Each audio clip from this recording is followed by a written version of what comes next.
In 1982, a film forever changed the way we imagined the digital world. Tron took us, for the very first time, inside a computer, not as an abstract idea, but as a real, tangible world, almost alive. Nearly 30 years later, Tron Legacy picked up that vision, but pushed it further, darker, more stylized, more mature, and it left us with a haunting question. What happens when technology evolves beyond its creator? And now, after years of silence, the system powers back on. Tron Ares doesn't just continue the story, it might completely change the rules of the game, because this time the question is no longer what's inside the system, but what happens when the system enters our world. This is Tron Ares. Hey, how is it going? Welcome to Terius List, a space created to rediscover, enjoy, and dive deeper into our favorite films and series, the most beloved characters in entertainment, and the occasional topic of popular interest. I am Terius, and this is Terius List, where we're here to have a great time, because in the end, that's what it's all about. Let's begin. The story opens with an image that, honestly, I find brilliant, an old television, the kind we barely see anymore, with that retro aesthetic that feels closer to the 70s than the 80s. And there he is, Kevin Flynn, played by Jeff Bridges, the original heir of Tron. And we see him speaking as if he's looking into the future, because back then, in the 80s, he says something that today sounds almost prophetic, that we're getting close to entering the digital world, and that eventually that world will come to us. And he says it with excitement, with wonder, like someone who knows he's witnessing something that will change everything. After this, the film does something very smart. It reminds us his disappearance, because decades have passed, and now everyone watching this film knows the full story. So, in just a few seconds, it gives us context. It tells us where we are and where we are headed, and then we jump to the present. The news tells us that the company founded by Flynn is now in the hands of the Kim sisters, after his son chose to step away. And here, something interesting starts to take shape, because this isn't just a company, it's a vision. On one side, Eve Kim, who believes technology should improve human life to help, to nourish, to build. And on the other, Julian Dillinger, who holds a completely different vision. For him, technology is power, and that power means control, war, domination. Two paths, two philosophies, two ways of understanding the future, and both are pointing to something, a discovery, something that could change the world, and whoever gets there first will essentially define the future. But before we go any further, a quick spoiler warning. If you haven't seen this film and prefer to experience it without prior knowledge, I recommend saving this video for later, watching the movie first, and then coming back so we can analyze it together.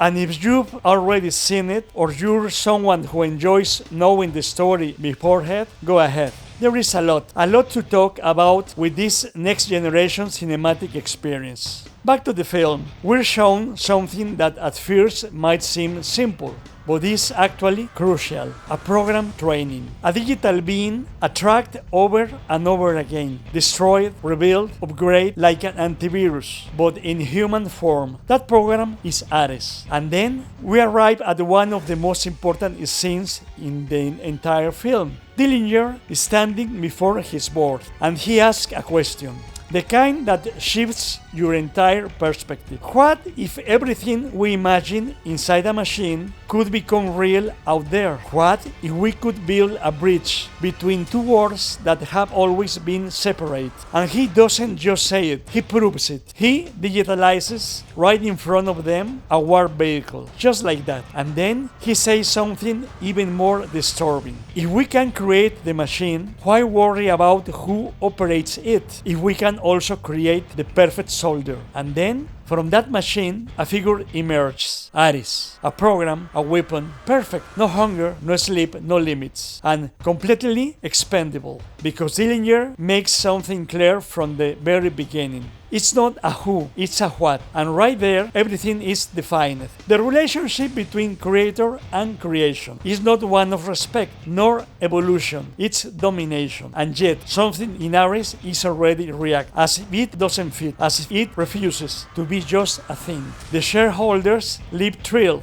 They congratulate Dillinger, already dreaming of a powerful future for the company and their profits. But then the illusion breaks. Ares disintegrates, the machine as well. And the reason is simple. Everything digital can only exist for 29 minutes. And here, the true objective appears. The persistent code, a program capable of allowing digital creators to remain permanently in the real world.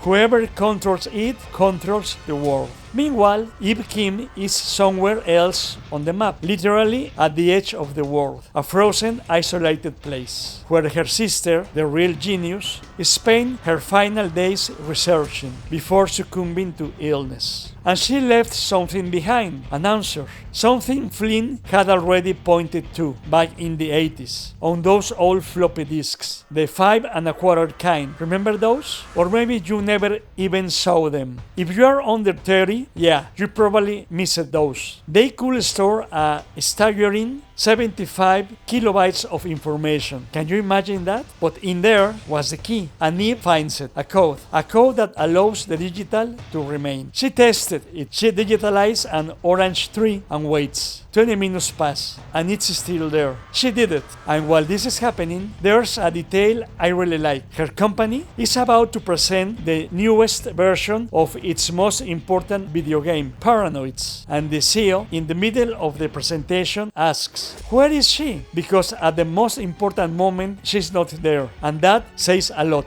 Because while some are presenting, others are changing the world. And this is where the story truly begins to take shape. Because while Eve King is literally in the middle of nowhere, in that frozen environment where time seems to stand still, focused on deciphering her sister's legacy, on the other side of the world, the system is already in motion. And Julian Dillinger is not someone who waits for things to happen. He makes them happen, no matter the cost. And the moment he suspects that Eve King is close to finding the persistence code, he doesn't hesitate. He hacks her system, enters her world, dives into her personal data, not as a precaution, but as a direct, aggressive, almost desperate invasion to get ahead of her. And for that, he sends Ares. But this is where the film starts doing something very interesting, because this infiltration is not presented as lines of code or a typical hacking sequence. No, it's portrayed as a confrontation within the digital world itself, as if every system had its own living defense, as if programs were entities with purpose, with intent, almost with instinct. Ares enters that space as what he was designed to be, a perfect tool, efficient, relentless,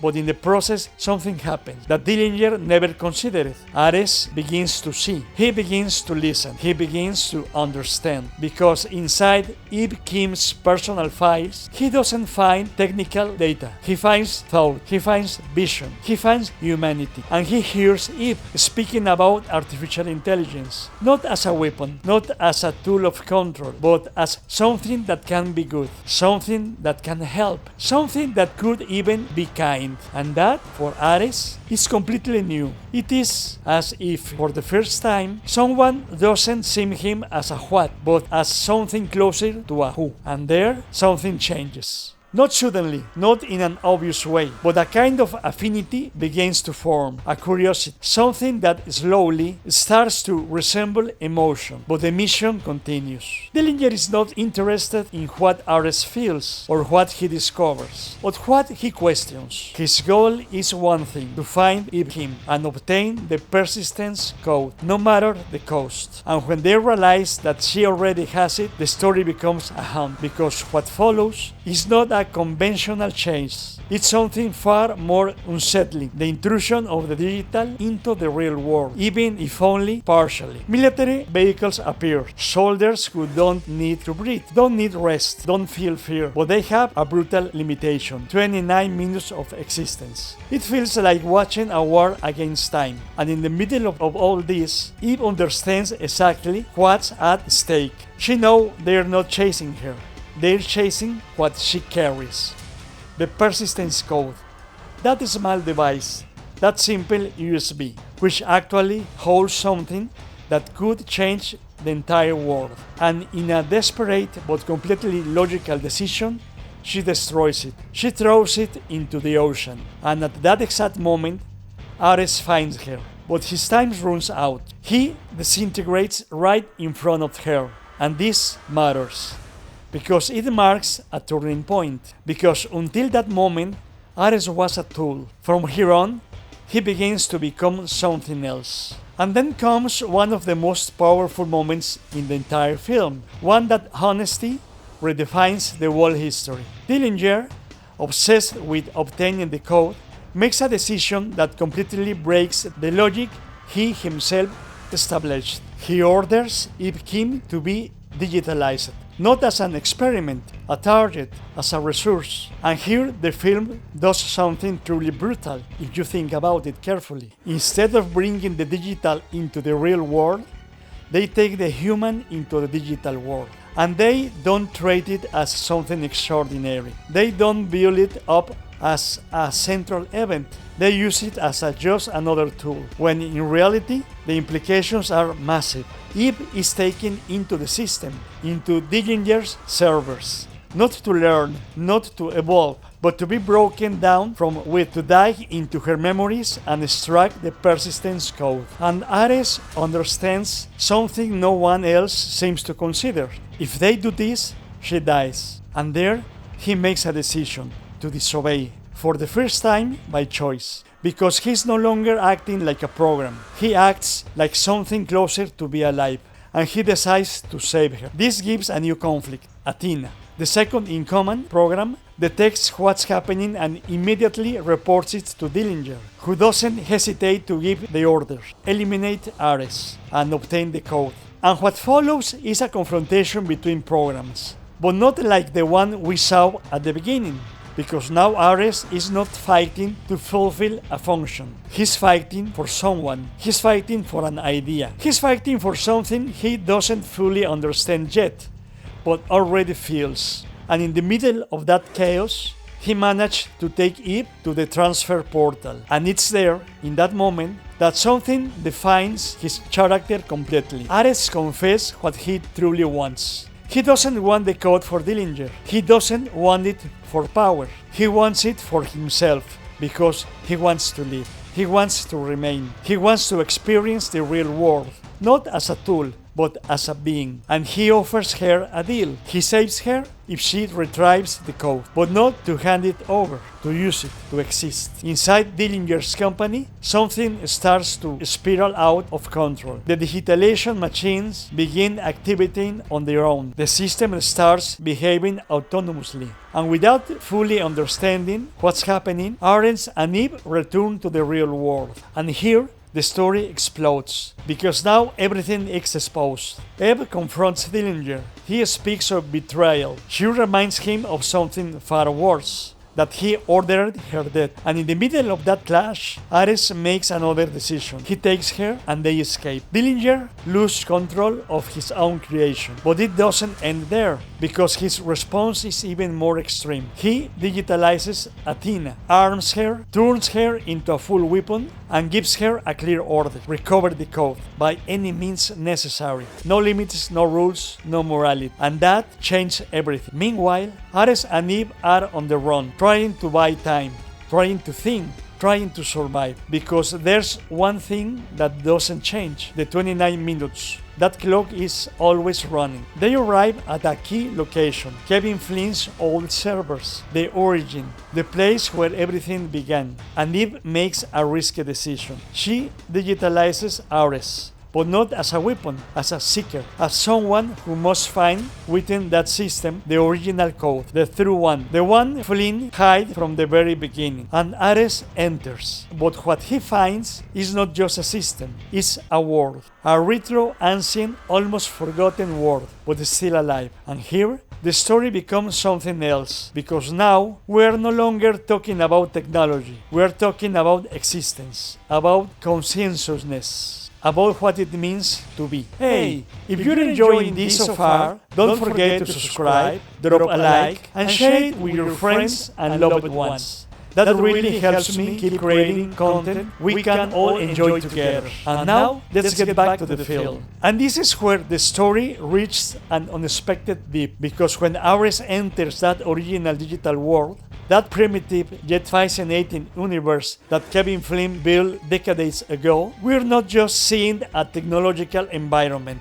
We are seeing something closer to an ecosystem, a parallel reality that has continued to exist, to evolve, even after its creator disappeared from the physical world. Ares, who until recently was just a tool, a program designed to obey and execute, now finds himself completely outside his original context. He is no longer under Dillinger's control. He is no longer on a structured mission. He is no longer being guided. He is lost, but in the best possible way. And in that sense of being lost is where he truly begins to find himself. A small element, a binary digit, something that could seem insignificant, begins to guide him, to lead him, to orient him, as if even within that old system there is still intention, a kind of natural order. And that path leads him to the most important encounter of his existence, Kevin Flynn. Not as a memory, not as a forgotten file, but as a real presence within the digital world. Someone who chose to stay, or perhaps never could leave, but who, in that space, remains exactly what he has always been, a creator, an observer, someone who understands the nature of that universe better than anyone. When Ares finds him, their conversation is not just an interaction between characters. In many ways, it's a dialogue between two completely different forms of existence. Flynn does not seize Ares the way Dillinger did. He doesn't reduce him, doesn't treat him as a thing. He observes him, questions him, measures him, and at its core, he asks him a simple question: why should I help you? And Ares' answer defines everything, because he no longer speaks from programming. He no longer speaks from function. He speaks from an intention he himself would not have been capable of at the beginning of the story. He tells him that he's no longer doing this for himself. He's doing it for someone else, for Eve, because she's in danger,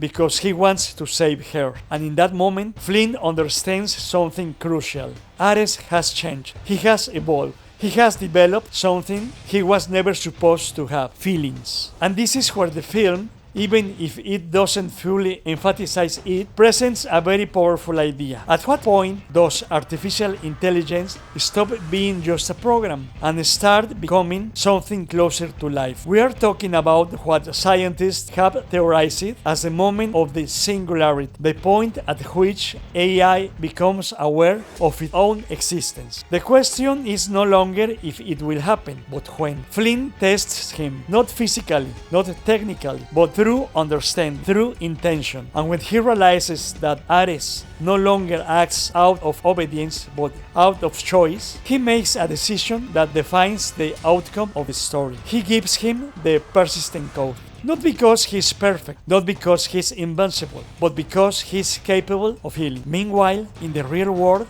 the situation has become completely chaotic. Athena, now operating under an unrestricted directive, acts with brutal efficiency, almost unstoppable. There are no limits, no containment, no ethics. And this becomes clear in one of the most shocking moments, when she eliminates Dillinger's own mother, simply because she represents opposition. That moment is important because it makes it clear that what Julian Dillinger created is no longer just a tool. It's a force that does not distinguish between targets and obstacles, an extension of his will, but without the human filters that might restrain it. And it doesn't stop there. Athena escalates everything. She begins digitalizing far more advanced weapons, large-scale warships, imposing structures that don't just represent power, but total domination. And she brings them into the real world, expanding the threat beyond anything anyone can control. The search for Eve becomes something far more serious. It's no longer a pursuit limited by time or resource.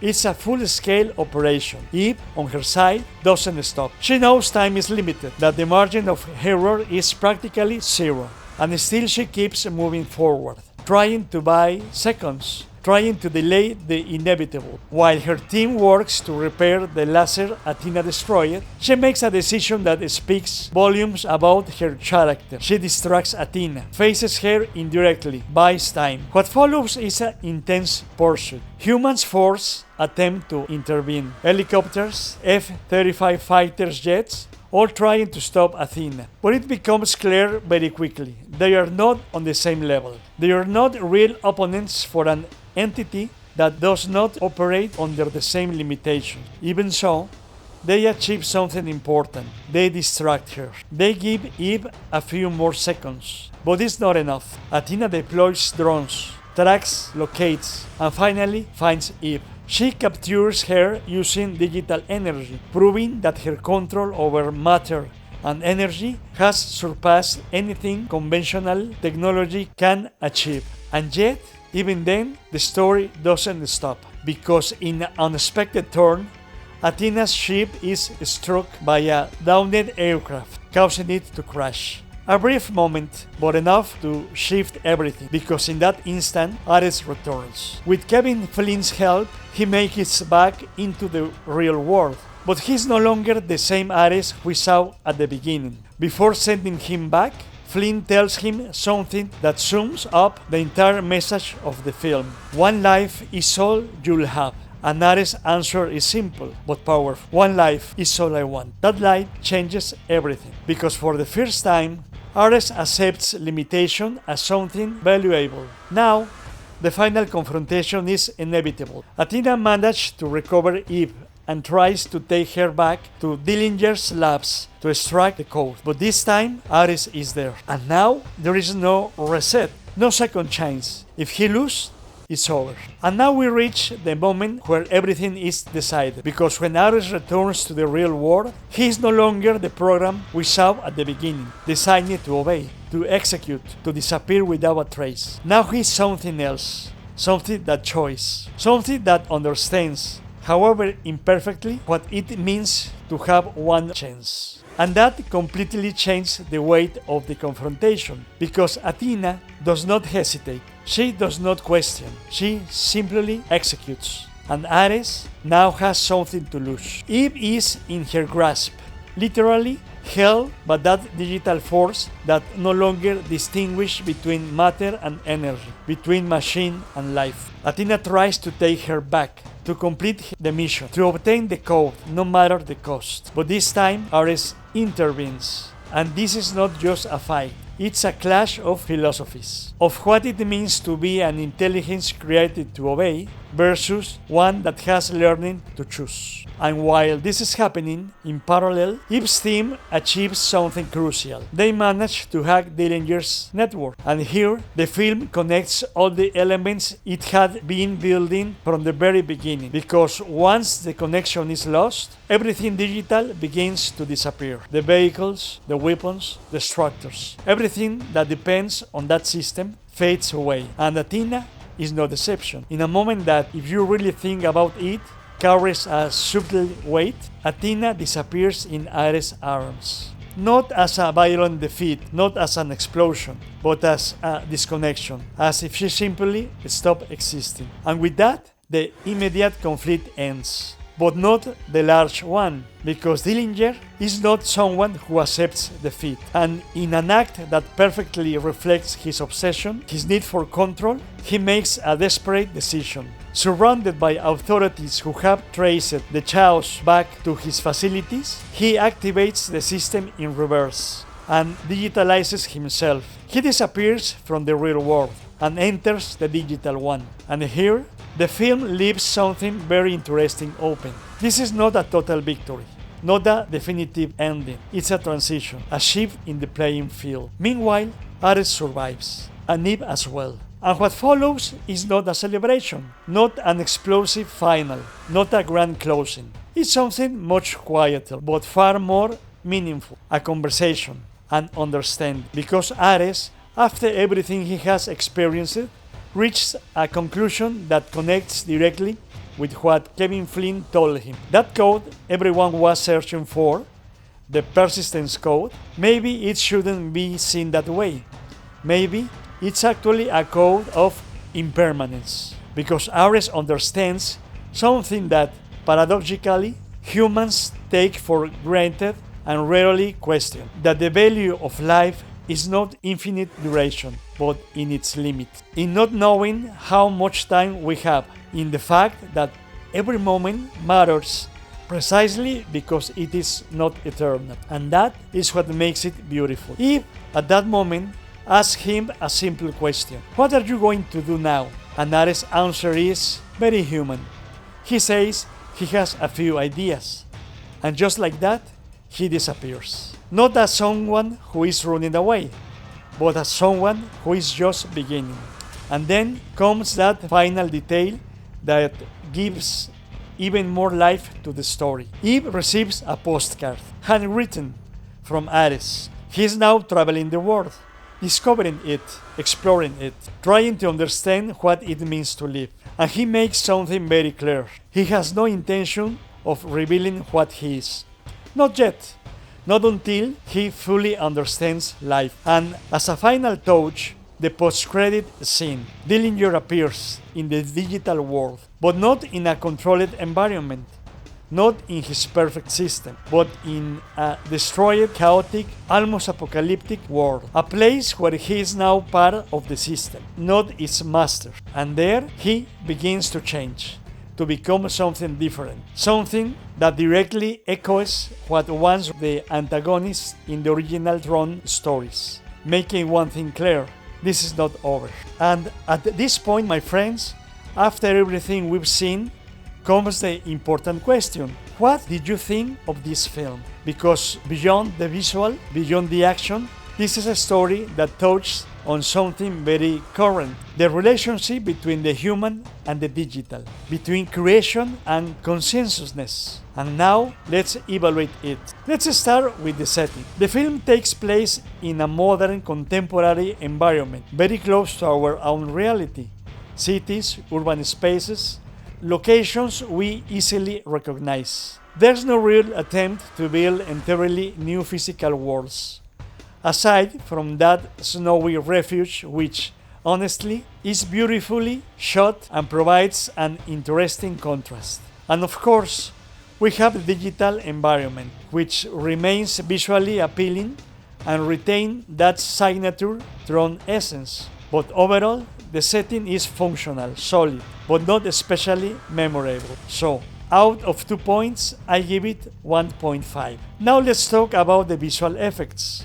And here, we have to say it clearly. They are very well done. The integration between digital and real feels natural, fluid, convincing. There's no artificially breaking immersion. Quite the opposite. There are moments where it's genuinely hard to tell where the physical ends and the digital begins. And that, in a film like this, is essential. So, for visual effects, it gets 2 of 2 points. Now the cast. Overall, the cast delivers. The characters are well constructed. Performances are solid. And there are moments that work emotionally, but there are missed opportunities. Dillinger's mother, played by Gillian Anderson, known for the X-Files, feels underdeveloped. She appears, serves a function, but could have had much more weight in the story. Julian Dillinger, played by Evan Peters, whom we have seen in American Horror Story,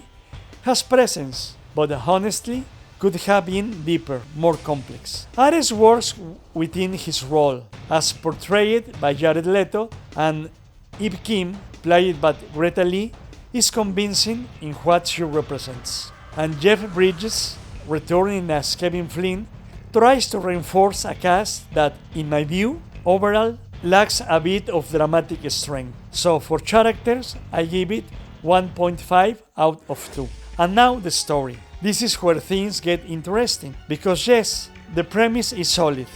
The idea of bringing the digital into the real world with the 29-minute limitation works. It gives structure, tension, and clear rule. But there's something that weakens the whole experience, and it's something you might ask yourself while watching the film. What about digitalizing the real world into the digital one? Because that also happens.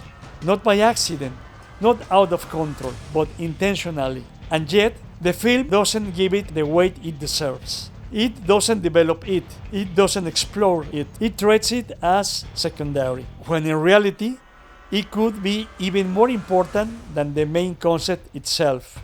And that creates a major narrative gap, because the implications are huge, and they are simply not explored. So, for the story, I give it 1 out of 2.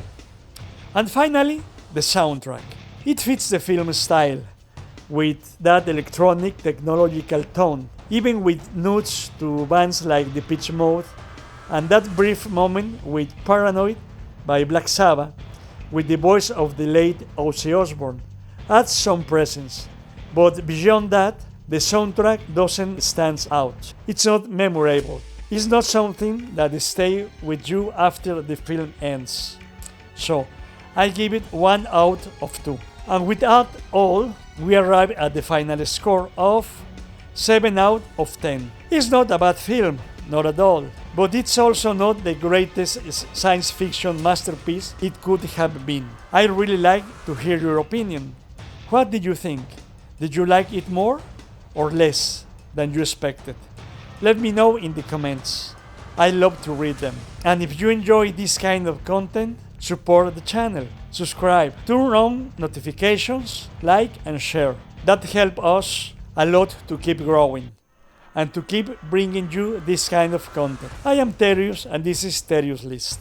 And in the next episode, we are switching tone completely, because we'll be talking about a true animation masterpiece from the legendary studio Ghibli, Howl's Moving Castle. A film that, honestly, one of the best ever made in its genre, and absolutely worth analyzing together. So, if you haven't seen it, I highly recommend it. And if you want to discover what makes it so special, I'll see you in the next episode of Terius List. Thank you for watching.